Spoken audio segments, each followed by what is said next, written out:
Hello, this is Professor Kim Nelson with the Jewelry Design Department at the Fashion Institute of Technology, doing a rendering tutorial. The focus of today's tutorial is going to be how to do baguette diamond. I'm going to start with one of our rendering sheets, rendering exercise sheets. This one is rendering exercise sheet number 4. First thing I'm going to do is turn it to black paper because the request I received in class was to do it on black paper. So,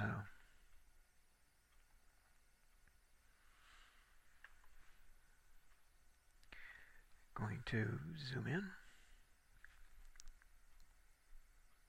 I'm going to start working with this flower right here.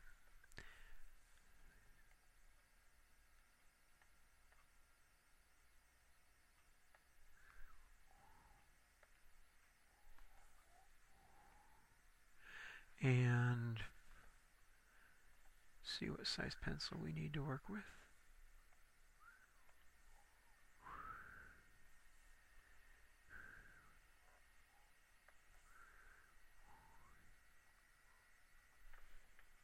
Okay.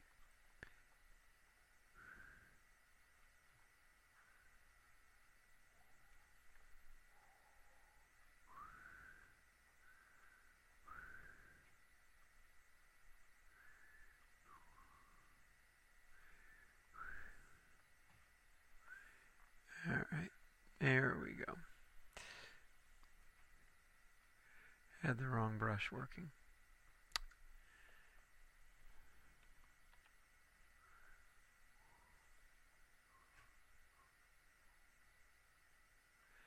Okay, I'm just going to work on top of this and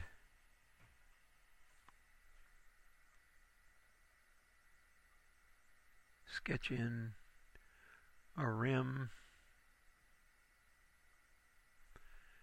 and some baguette work.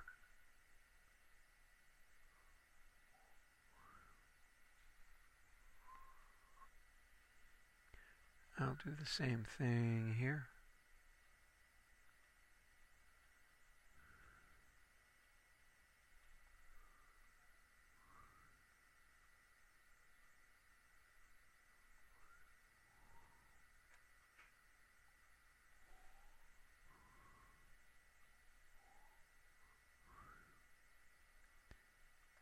I'm not going to have time to do the whole piece. This will give me a chance to at least explore a little bit of form.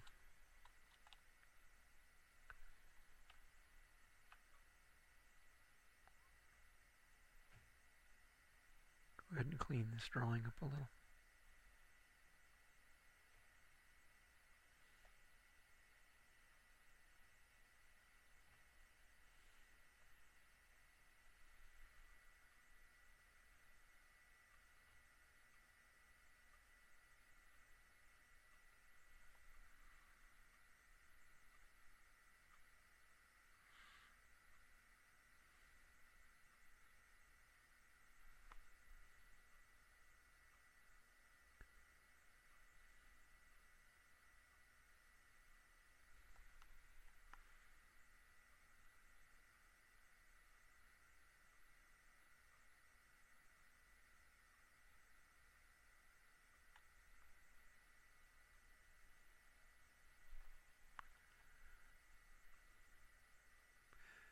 Okay.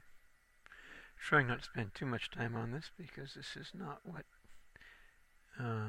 no one asked to see a tutorial on how to clean up a drawing in Painter. So, do as little of this as I need to in order to get started. Be aware that whenever you design a piece for baguette work like this, that you are talking about a considerable amount of money because all these stones have to be custom cut. And that is an expensive venture. Okay, So, mimicking gouache technique on black paper. First thing I'm going to do is I'm going to come in and give some opacity to the piece. And I'll do that with a wash.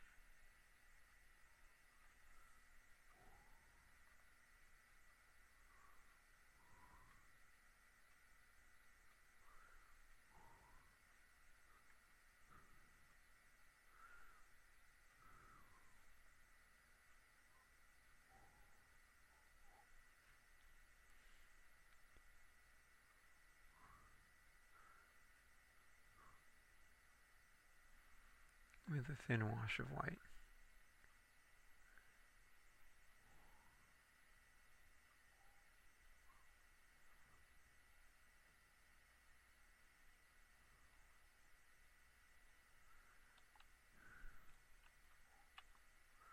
This one I got kind of carried away with because I was trying to figure out the brush.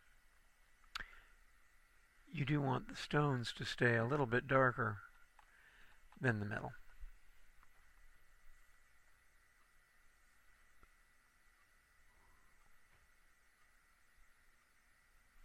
Okay.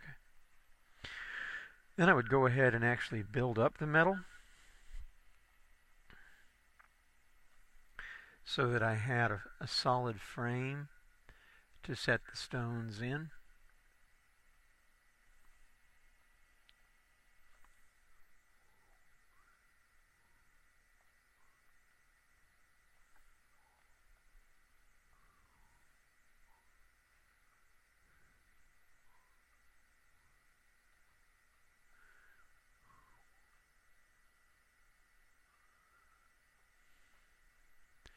So going ahead and establishing the basic values for the metal. Starting stage of that, as always with white metal, will be to put down a layer of medium gray.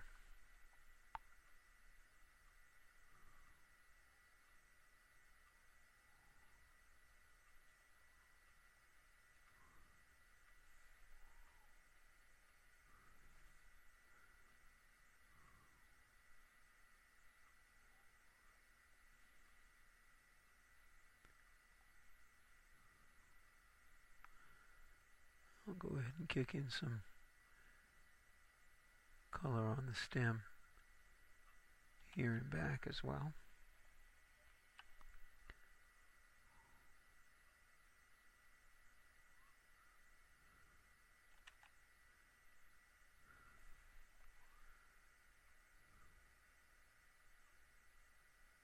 Just so we don't have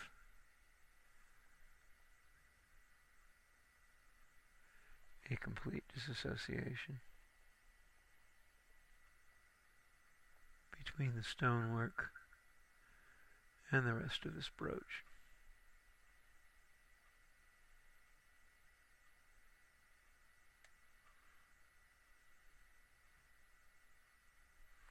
Okay, there's the basic gray wash or buildup of gray color.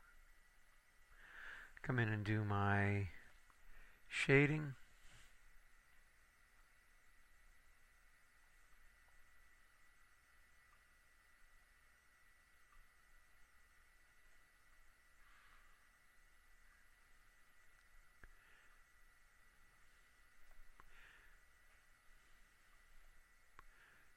Which will take place anywhere something is overlapping something else. It'll happen on this side plane here. Also going to show a little bit as these pieces, the form rolls away in a cylindrical fashion.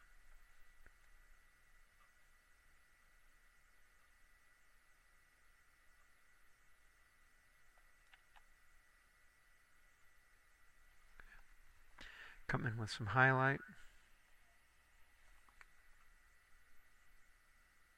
Not highlight, but light.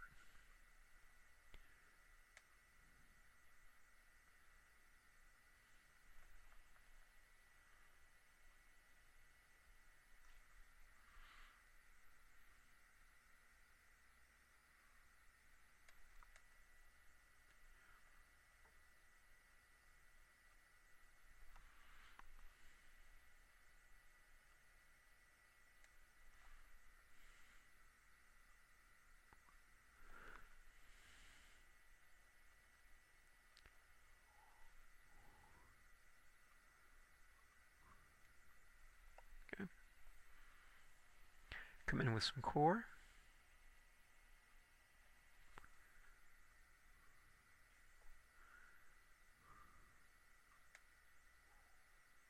Our dark is dark.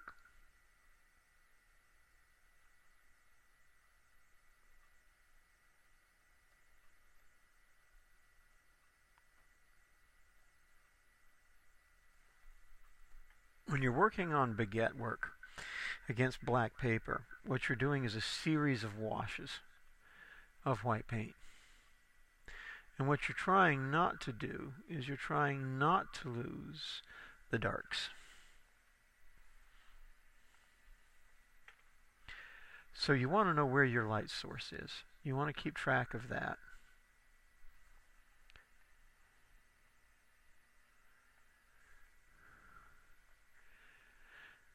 And I'm going to indicate the light diagonal in the corner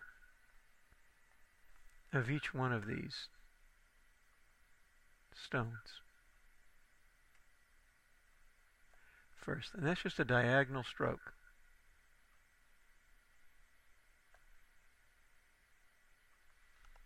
Okay.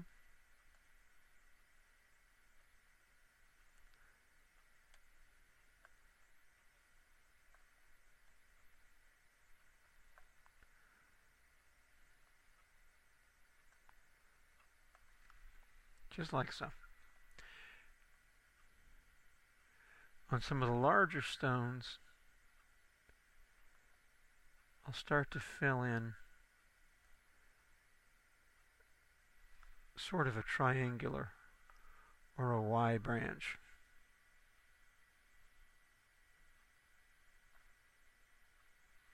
Coming off the bottom.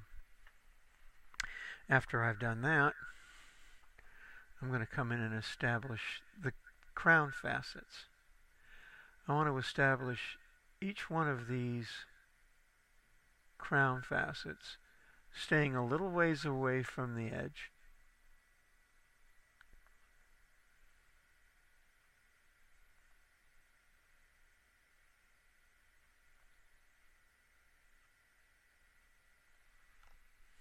You want to feel almost like stitches.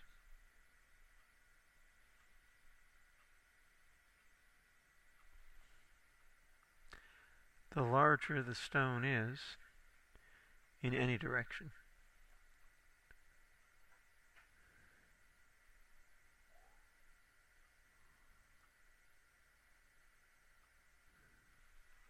Okay. The next step is going to be to do the horizontal facet on the crown.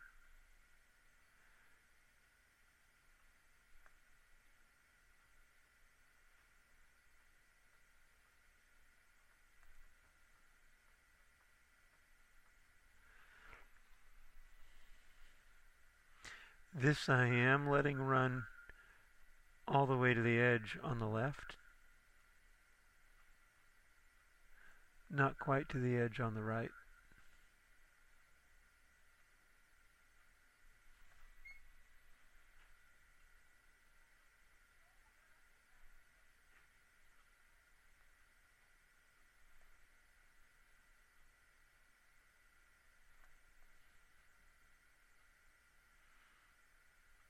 And with each successive wash of white, it's getting heavier.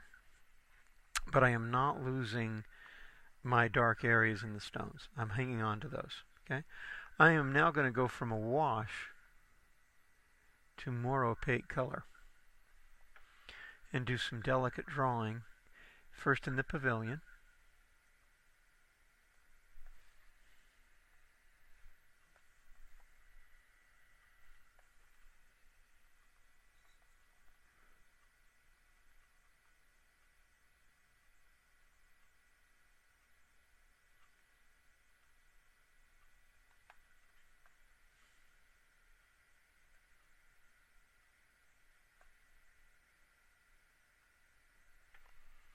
Okay. You want to visualize that there is a horizontal culet down in the bottom of each one of these. And that's what you're making this gestured stroke reach towards.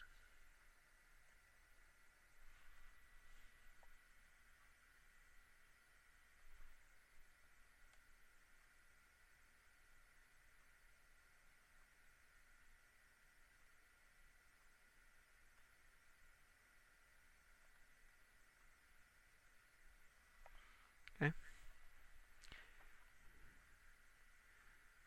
I'm going to pick up an edge of a facet here. This is a very faint line, thin, and it stays quite a ways away from the edge of the stone.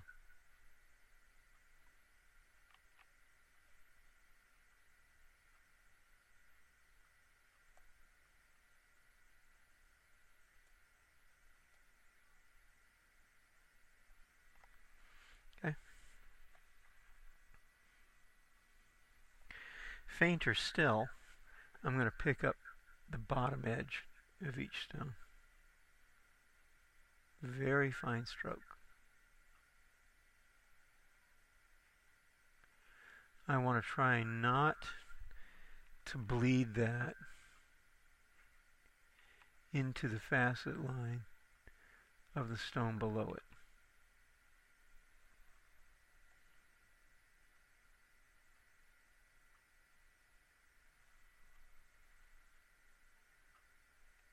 See there, I went in. Fortunately, I'm on a computer. I can undo. If I were not on a computer, I would have to simply try and come back in and tidy that up.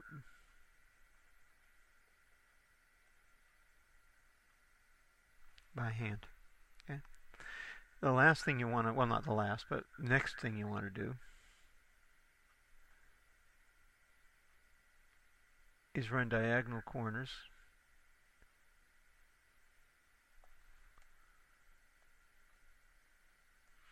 And this actually almost takes the form of a crisscross, but you don't want to go all the way across the stone and make it too obvious. But that's essentially what you're doing.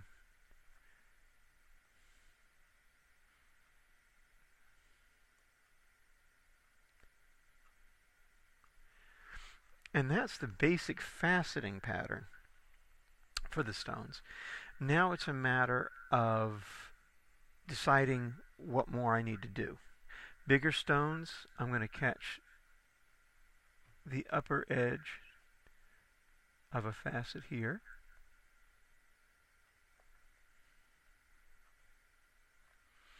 Smaller stones, not so much. I'm looking now for stones that just look like they are vague for the size they are.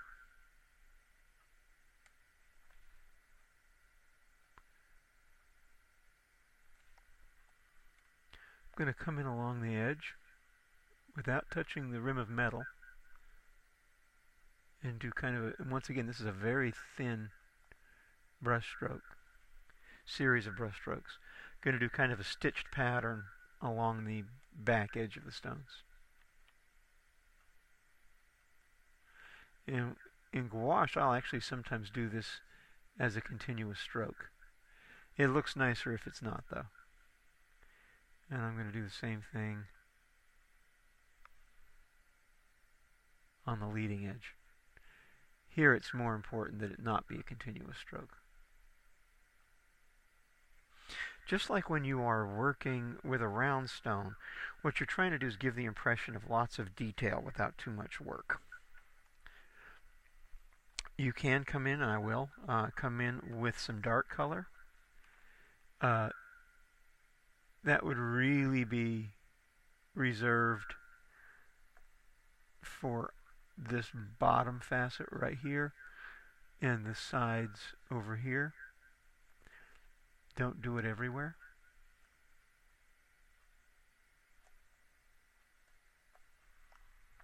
Okay. All right, the last thing, not the last thing, once again I keep saying last thing when it's really not the last thing. The next thing we're going to do is we're going to put a wash of white over the highlight areas of the stone. We want this to be quite faint and somewhat bold.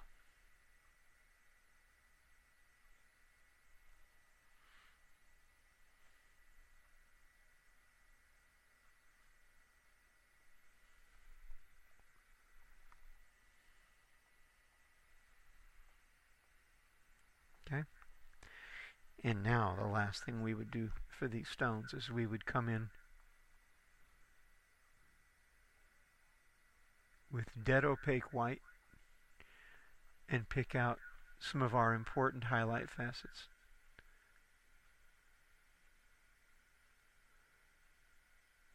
Along the edge, the leading edge, along the top. When I do this, I'll catch the top corner here and the far corner so that the brightest highlights aren't tending to touch.